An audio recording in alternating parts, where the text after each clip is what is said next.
At this time last year, the government of St. Lucia was taking a huge risk by implementing a livable minimum wage.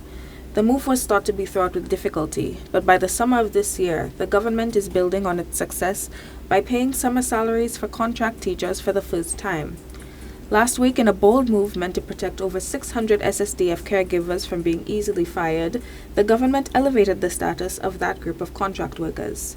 The jobs of Ssdf caregivers now have to be recognized by the government, banks, and other institutions as real permanent jobs, giving this category of workers rights and leverage they never had before.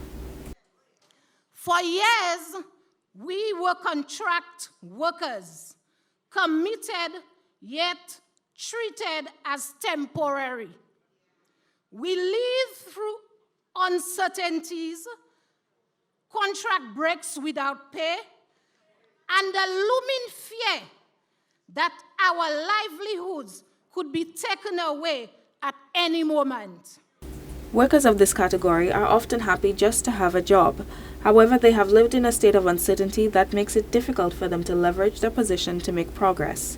They couldn't get a loan, for example, because they could be too easily fired, which is what happened to many of them when the Alan Shastney administration came into office.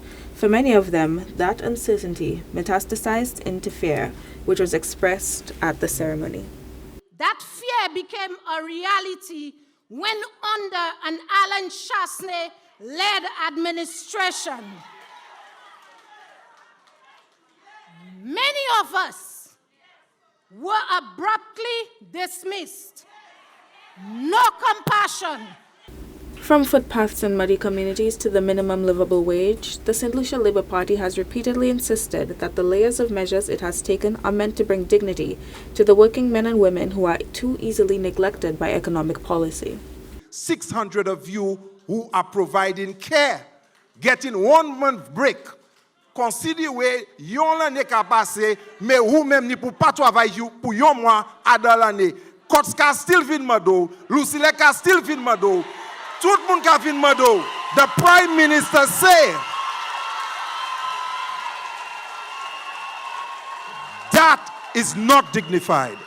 Prime Minister Philip J. Pierre took up the podium to encourage the workers to continue to raise their standards of care. He spoke on his plans to continue the items on the workers' rights agenda, expanding on the minimum wage legislation passed last year. When the time comes, we will have a minimum wage for every sector in the economy. And very shortly, the same way we had a committee to look at the minimum wage, we will also have a committee to look at the wages for every sector in the country. This move soundly fits with the government's alignment with the UN Sustainable Development Goals, including the gender equality of the almost totally female eldercare workers of the Ssdf, and the access to decent, full-time, financially rewarding work for all St. Lucians. For Choice News Now, I am Shyen Savoury.